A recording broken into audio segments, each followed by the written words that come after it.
देख रहे हैं नेक्स्ट 9 न्यूज। स्वागत है आप सबका एक बार फिर से हमारे चैनल में। लेकर आए हैं आप सबके बीच हमारा एक खास कार्यक्रम सियासी सच जनता तक।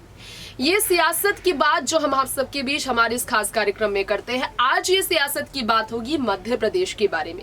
2023 में विधानसभा चुनाव होने वाला है मध्य प्रदेश में और इससे पहले तैयारियां यहाँ पर नगरीय निकाय चुनाव को लेकर काफी बड़ी है। अब नगरीय निकाय चुनाव को लेकर जिस तरह से टिकट वितरण में काफी ज्यादा गड़बड़ी भारतीय जनता पार्टी को झेलनी पड़ी, इसका पूरा का पूरा कारण माना जा रहा है ज्योतिरादित्य सिंधिया उनके समर्थकों को। सिंधिया अपने समर्थकों को कंट्रोल में नहीं रख रहे हैं। सिंधिया समर्थक जितने भी नेता हैं उन सब ने अपनी तरफ से हट करके रखी है कि उन्हें टिकट चाहिए। दो ऐसे सिंधिया समर्थक हैं जिन्हें टिकट चाहिए ही चाहिए। बीजेपी असमंजस में है क्योंकि 2023 विधानसभा चुनाव आने में बहुत कम समय है और इसके पहले नगरीय निकाय चुनाव है जिसके लिए टिकट सिंधिया समर्थक मान रहे हैं। लेकिन टिकट को लेकर जेपी नड्डा इंदौर में दौरा करते हुए भोपाल में आकर कह चुके हैं पहले कि परिवारवाद नहीं चलने वाला है, जो डिजर्विंग कैंडिडेट होगा उन्हें ही टिकट मिलेगा। इसके बावजूद सिंधिया अपने समर्थकों को समझा नहीं पाए हैं।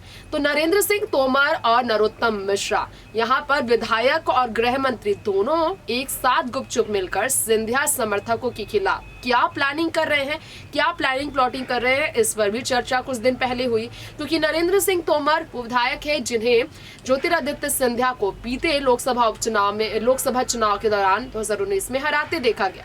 फिर भी कांग्रेस छोड़कर जब बीजेपी आए सिंधिया तो भाजपा को विधानसभा में बड़ी जीत मिली। तो सिंधिया का कदभार भाजपा में बढ़ा और राज्यसभा से उन्हें टिकट मिली क्योंकि सिंधिया जब से बीजेपी में आए फायदा ही फायदा मिला बीजेपी को। अब सिंधिया समर्थकों को निराश करना भी बीजेपी के लिए मुश्किल में डाल रहा है और दूसरी तरफ सिंधिया समर्थकों के खिलाफ जाना यानी कि ज्योतिरादित्य सिंधिया को नाराज करने जैसा बराबर है।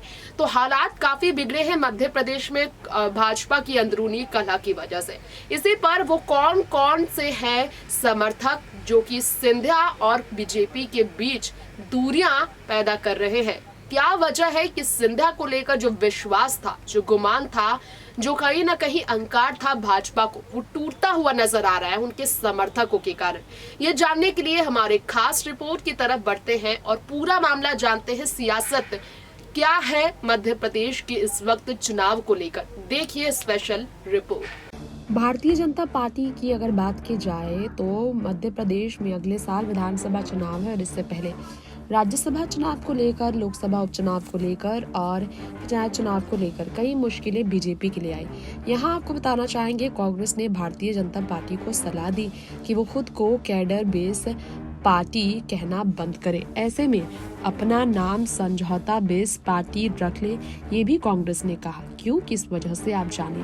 कहा जा रहा है ज्योतिरादित्य सिंधिया की वजह से बीजेपी का टिकट वितरण फॉर्मूला पूरी तरह से बताया जा रहा है गड़बड़ा गया। बेचैन पार्टी का खाटी कार्यकर्ता भी बताया जा रहा है। बीजेपी का टिकट वितरण फॉर्मूला कैसे गड़बड़ाया है। सिंधिया समर्थकों ने भी शहर की सरकार के लिए ताल ठोक दी है। प्रदेश में नगरीय निकाय चुनाव की घोषणा होते ही इंदौर में बताया जा रहा है कि बीजेपी को लेकर केंद्रीय नागरिक उड्डयन मंत्री ज्योतिरादित्य सिंधिया समर्थन मेयर और पार्षद पदों के लिए दावेदारी कर रहे हैं। महाराष्ट्र से आस भी है उन्हें की वजह 5 साल से स्थानीय निकाय चुनाव की तैयारी कर रहे बीजेपी के दावेदारों की परेशानी बढ़ गई है और इसी वजह से मेयर पद के लिए भी सिंधिया समर्थक 2 दावेदार प्रमोद टंडन और मोहन सिंह टिकट की आस लगा रखे हैं। पार्षदों के लिए करीब 25 सिंधिया समर्थक टिकट का गणित बैठा रहे हैं। तो ऐसे में इंदौर में चुनाव से पहले बीजेपी का समीकरण गड़बड़ाता हुआ नजर आ रहा है। देखा जाए तो सिंधिया समर्थकों ने टाल ठोक दी है कि उन्हें तो चाहिए ही सीट। बीजेपी की दुविधा ये है कि जिस समय सिंधिया की वजह से प्रदेश में फिर से सरकार बनी, उनके समर्थकों को तरजीह दे या फिर पार्टी के जमीन से जुड़े कार्यकर्ताओं को तरजीह दे। एक दिन पहले ही पार्टी अध्यक्ष नड्डा ये कह चुके थे कि टिकट तो कार्यकर्ताओं को ही मिलेगा, अब ना परिवारवाद चलेगा ना कुछ और। लेकिन सिंधिया का रुतबा और दावेदारी की लिस्ट बीजेपी के खाटी कार्यकर्ता को बेचैन किए हुए है। यानी कि जब जेपी नड्डा ने सीधा कह दिया था कि परिवारवाद नहीं चलेगा, फिर भी सिंधिया समर्थक अड़े हुए हैं। कहीं ना कहीं ज्योतिरादित्य सिंधिया ने मोदी जी, अमित शाह, जेपी नड्डा का घमंड तोड़ा है, क्योंकि ज्योतिरादित्य सिंधिया अपने समर्थकों को मना नहीं पा रहे हैं। मेयर पद के लिए 2 और पार्षद के लिए सिंधिया समर्थक 25 दावेदार हैं। प्रदेश में नगरीय निकाय चुनाव की घोषणा होते ही इंदौर में सिंधिया समर्थकों ने भी शहर की सरकार के लिए ताल ठोक दी और ऐसे फॉर्मूला गड़बड़ाया है कि लोग काफी परेशान हैं। वैसे आपको बताना चाहेंगे कि 12 सिंधिया समर्थकों को जगह देनी पड़ी। उपाध्यक्ष और 2 मंत्री समेत जब शहर की कार्यकारिणी घोषित हो पाई थी। आपको बताना चाहेंगे, सिंधिया को लेकर अगर बात हो रही है, 2 साल तक बीजेपी की नगर कार्यकारिणी ही नहीं बन पाई। सिंधिया समर्थकों को एडजस्ट किया गया था, तब जाकर शहर में।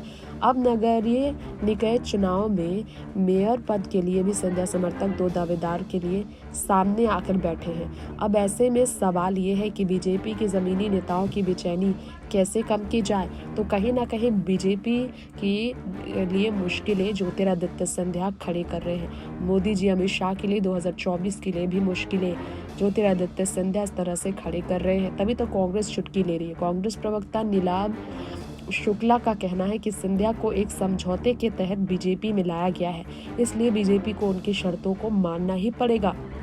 जी हाँ, कांग्रेस प्रवक्ता नीलाभ शुक्ला ने कहा, सिंधिया को एक समझौते के तहत बीजेपी में लाया गया है, बीजेपी को उनकी शर्तों को मानना ही पड़ेगा।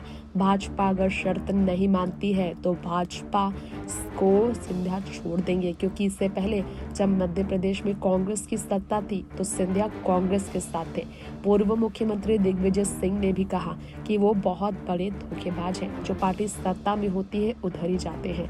इतना ही नहीं, बीजेपी की जमीनी और दरी उठाओ कार्यकर्ताओं का हक मारा जाए, ये भी बीजेपी को मंजूर नहीं। लेकिन बीजेपी असमंजस में है, क्योंकि बहुत बुरी तरह से वो फंस गए हैं।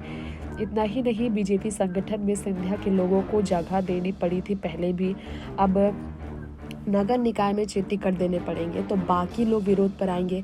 पहले ही नरोत्तम मिश्रा गृह मंत्री और साथ में नरेंद्र सिंह तोमर, जिनके आगे नहीं टिक पाए थे लोकसभा चुनाव में ज्योतिरादित्य सिंधिया, वो दोनों सीक्रेट मुलाकात कर चुके हैं, क्योंकि सिंधिया समर्थकों के वो खिलाफ है। अब इनकी आपसी सिर फुटबॉल सड़क पर आ जाएगी, ये तो सब जानते हैं।